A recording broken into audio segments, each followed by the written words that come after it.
Praise lord everyone.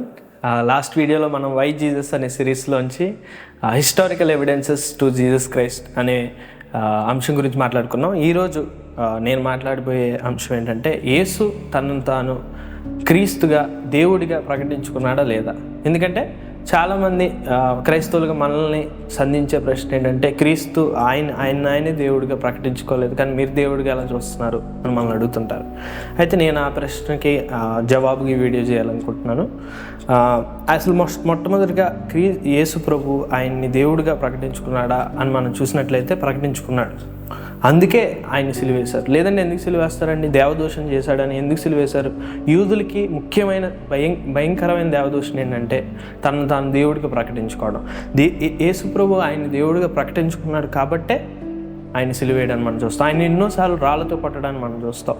అలాగే మనం పత్రికల్లో చూస్తే యోహాను సువార్త 8వ అధ్యాయం 58వ వచనంలో చూసినట్లయితే ఏమంటాడంటే, అబ్రహాము పుట్టక మునిపే నేను ఉన్నాను. నేను అక్కడ వాళ్ళు క్వశ్చన్ అడిగారు, నువ్వు అబ్రహాం కంటే గొప్పడువా అని యేసుప్రభుని అడిగితే వాళ్ళు అప్పుడు యేసుప్రభు ఇచ్చిన జవాబు ఏంటంటే, అబ్రహాము పుట్టక మునిపే నేను ఉన్నాను. నేను అందులో ఏం విశేషం ఉందండి అనుకుంటే, అక్కడ వాడిన పదం నేను అనే దానికి ఆయన వాడిన హీబ్రూ పదం ఏంటంటే యెహ్యా. ఆ పదం ఓన్లీ యెహోవా దేవుడు మాత్రమే వాడటాన్ని మనం చూస్తాం. నిర్గమకాండం 3వ అధ్యాయం 14వ వచనంలో మనం చూసినట్లయితే, అందుకు దేవుడు నేను ఉన్నవాడను అనువాడునై ఉన్నానని మోషేతో చెప్పాను. ఎక్కడ ఇది? మోషేతో యెహోవా ఆ బర్నింగ్ బుష్లో మాట్లాడుతున్నప్పుడు నేను ఉన్నవాడను అనువాడునని వాడతాను చూస్తాం. అక్కడ వాడిన నేను, ఇక్కడ వాడిన అబ్రహాముకు ముందు నేను ఉన్నవాడును అని వాడిన యోహాను సువార్తలో 58వ వచనంలో చెప్పిన 2 మాటల్లో వాడిన పదం అనేది యెహ్యా అనే హీబ్రూ పదం. దానికి అర్థం ఏంటంటే, నేను ఐఎమ్ సెల్ఫ్ ఎగ్జిస్టెంట్, నేను ఎప్పటికీ ఉన్నాను. తెలుగులో నేను అని ట్రాన్స్లేట్ చేయడానికి మనం చూస్తాం, కానీ ఇంగ్లీష్లో కానీ హీబ్రూలో కానీ చూస్తే మనకి దాని అర్థం తెలుస్తుంది. సో అక్కడ అందుకే వాళ్ళు ఏం చేశారు, యోహాను సువార్తలో యేసుప్రభు ఆ సమాధానం చెప్పిన తర్వాత వాళ్ళ రియాక్షన్ చూడండి, యూదుల రియాక్షన్. అక్కడ దేవుడు యేసు 58వ వచనం చదువుతున్నాను, యేసు అబ్రహాం పుట్టక మునిపే నేను ఉన్నానని మీతో నిశ్చయంగా చెప్పుచున్నాను నేను. కాబట్టి వారు ఆయన మీద రాళ్ళు రువ్వుటకు రాళ్ళు ఎత్తిరి, కానీ యేసు దాగి దేవాలయం నుండి బయటకు వెళ్ళిపోయాను. అక్కడ వాళ్ళు ఎందుకు రాళ్ళు పట్టుకుంటారండి? నేను అబ్రహాం ముందున్నాను అంటే వాళ్ళు చంపాల్సిన పని ఏంటి? ఎందుకంటే ఆయన దేవుడితో సమానంగా చేసుకున్నాడు అనేది అక్కడ క్లియర్గా మనకు తెలుస్తుంది. అలాగే యోహాను సువార్తలోని 10వ అధ్యాయం 23వ వచనంలో కూడా మనం చూసినట్లయితే 23 నుంచి చదువుతున్నాను. అది శీతాకాలము. అప్పుడు యేసు దేవాలయంలో సొలొమోను మంటపం తెరుచుండగా యూదులు ఆయన చుట్టూ పోగై, ఎంతకాలం మమ్మల్ని సందేహపెట్టుతువు? నీవు క్రీస్తువు అయితే మాతో స్పష్టముగా చెప్పమని. అందుకు యేసు, మీతో చెప్పి తిని కానీ మీరు నమ్మరు. నేను నా తండ్రి నామముందు చేయుచున్న క్రియలు నన్ను గూర్చి సాక్ష్యం ఇచ్చున్నవి. అయితే మీరు నా గొర్రెలలో చేరిన వారు కారు గనుక మీరు నన్ను నమ్మరు అని చెప్పాను. ఇక్కడ కూడా యేసుప్రభు, నువ్వు క్రీస్తు అయితే ఎంతకాలం మాతో చెప్పట్లేదు, నువ్వు క్రీస్తు అయితే మాకు చెప్పండి. నేను మీతో చెప్పాను చాలాసార్లు, కానీ మీరు నమ్మట్లేదు, ఎందుకంటే మీరు నాకు గొర్రెలు కాదని చెప్పడానికి మనం చూస్తాం.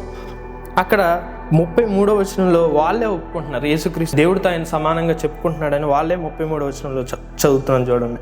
అందుకు యూదులు, నీవు మనుష్యుడవై ఉండి దేవుడనని చెప్పుకొనుచున్నావు గనుక దేవదూషణ చేసినందుకే నిన్ను రాళ్ళతో కొట్టుదుము కానీ మంచి క్రియ చేసినందుకు కాదని ఆయనతో చెప్పి.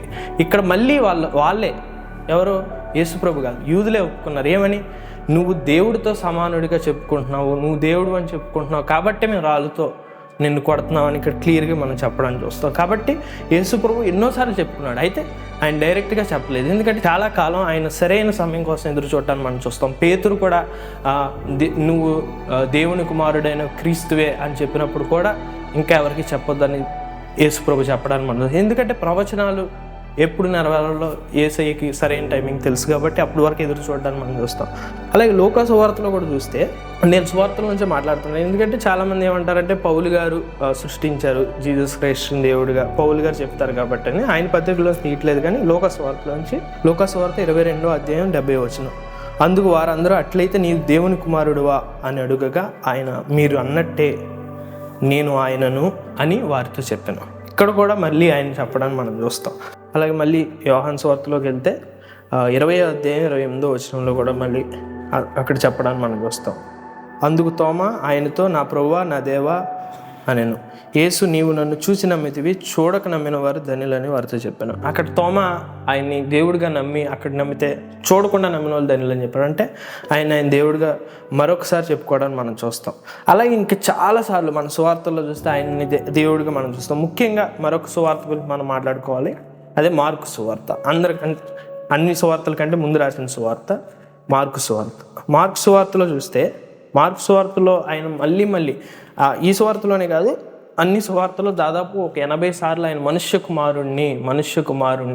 కుమారుడు అని యేసుప్రభు ఆయన రెఫర్ చేసుకోవడానికి చూస్తాం. చాలామంది ఏమంటారంటే ఆయన మనుష్య కుమారుడు అంటే మనుషుల్లోంచి వచ్చాడు కాబట్టి ఆయన మనుష్య కుమారుడు అని చెప్పుకుంటున్నాడని అనుకుంటారు. కానీ దైవ కుమారుడు, దేవుని కుమారుడు అని చాలామందిని పిలిచారు బైబిల్లో. దావీదుని పిలిచారు, సొలొమోన్ని పిలిచారు, దానియేలుని పిలిచారు. చాలామందిని దేవుని బిడ్డ, దేవుని కుమారుడు అని పిలవడానికి మనం చూస్తాం. కానీ మనుష్య కుమారుడు అని ఎక్కడ వాడకపోవడానికి చూస్తాం. ఓన్లీ పాత నిబంధనలు 2 చోట్ల ఆయన మనుష్య కుమారుడు అని దేవుడు రిఫర్ చేయడానికి మనం చూస్తాం. మొట్టమొదటిది ఎహెచ్కేల్ గ్రంథంలో చూస్తాం. ఎహెచ్కేల్ని దేవుడు పిలిచినప్పుడు మనుష్య కుమారుడు అని పిలుస్తాడు. కానీ అక్కడ ఏమని చెప్తాడంటే, నువ్వు బలహీనుడవు, నువ్వు ఇబ్బంది పడుతున్నావు, నీకు సహాయం కావాలని చెప్పడానికి చూస్తాడు. అయితే ఇంకో పత్రికలో కూడా ఇంకొక చోట కూడా మనం ఆయన మనుష్య కుమారుడు అనేది చూస్తాం. అయితే మార్కు సువార్త 14వ అధ్యాయం 62వ వచనం చదువుతున్నాను. యేసు, అవును నేనే, మీరు మనుష్య కుమారుడు సర్వశక్తుని కుడిపార్శ్వమున కూర్చుండేటయు ఆకాశ మేఘారూఢుడై వచ్చుటయు చూసేదరని చెప్పాను. ఇక్కడ మనుష్య కుమారుడని కింద రెఫరెన్స్ ఇచ్చాడు. ఏమని? ఆయన సర్వశక్తిమంతుని కుడిపార్శ్వమున కూర్చుండేటయు ఆకాశ మేఘారూఢుడై వచ్చుటయు చూసేదరని చెప్పాను.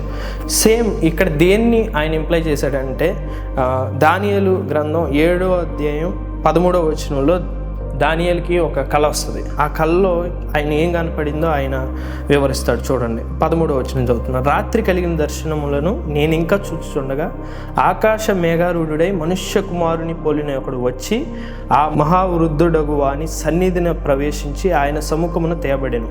సకల జనులు ఆయన రాష్ట్రములను ఆయా భాషలు మాట్లాడువారును ఆయనను సేవించినట్లు ప్రభుత్వమును మహిమయు ఆధిపత్యము ఆయనకి ఇవ్వబడెను. ఆయన ప్రభుత్వము శాశ్వతమైనది, అదెన్నటికీ తొలగిపోదు. సో యేసుప్రభు ఆ దానియేలు గ్రంథం 7:13లో చెప్పిన మనుష్య కుమారుని కోట్ చేస్తూ నేను మనుష్య కుమారుణ్ణి అని ఆయన చెప్పడాన్ని మనం చూస్తాం. ఆయన అలా చెప్పాడని వాళ్ళకి అలా అర్థమైందని మనకు ఎలా తెలుస్తుంది అంటే, ఆ నెక్స్ట్ వచనమే చదువుతున్నాను, 63వ వచనం. ప్రధాన యాజకుడు తన వస్త్రములు చింపుకొని, మనకు ఇక సాక్షులతో పని లేదు, ఈ దేవదూషణ మీరు విన్నారు కారా, మీకేమి తోచుచున్నదని అడగగా వారందరూ మరణమునకు పాత్రుడని ఆయన మీద నేరస్థాపన చేశాను. అక్కడ చూస్తే అక్కడ ప్రధాన యాజకుడు బట్టలు ఎందుకు చింపుకున్నాడంటే ఆయన దేవుడితో సమానంగా ఆయన చెప్పుకున్నాడు కాబట్టి. అక్కడ దానియేలు కనబడిన ఆదర్శనంతో సమానంగా నేను మనిషి కుమారుణ్ణి అని ఆయన ఇంప్లై చేశాడు కాబట్టి వారందరూ ఆయన చంపడానికి చూడడానికి మనం చూస్తాం. అక్కడ కూడా సేవ, అక్కడ వాడిన పదం ఏంటంటే సకల జనులు ఆయన సేవించెదరు అని చూస్తాం కదా. ఆ సేవ అనే పదం కూడా మొత్తం బైబిల్ గ్రంథం మొత్తంలో దేవుడు ఒక్కడికి వాడటాన్ని మనం చూస్తాం. పాత నిబంధన మొత్తంలో అక్కడ వాడిన సేవ అంటే హీబ్రూలో వాడిన సేవ అనే పదం ఓన్లీ దేవుడికే వాడటం, ఓన్లీ ఒకే ఒక్కసారి దేవుడికి వాడారు, అది కూడా యేసు ప్రభుకే వాడినట్టు మనం చూస్తాం. కాబట్టి ఎన్ని చోట్ల ఇంకా ఎన్నో ఉన్నాయి, ఇంకా ఎన్నో రెఫరెన్సులు చూపించవచ్చు మన సువార్తల నుంచి యేసు ప్రభు ఆయన దేవుని ప్రకటించుకోవడానికి. కానీ మనం అడగాల్సిన ప్రశ్న అది కాదు, మనం దేవుడు ఆయన ప్రకటించుకోలేదా కాదు. కానీ యేసు ప్రభు వచ్చి మన కోసం ఏం చేశాడు, మన కోసం ఏమి ఇచ్చాడు, మనం ఆయన్ని నమ్ముకుంటే మనకి ఏం వస్తుంది అని ప్రశ్న కానీ మనల్ని మనం అడిగినట్లయితే మన జీవితాల్లో గొప్ప మార్పు వస్తుంది. Thank you.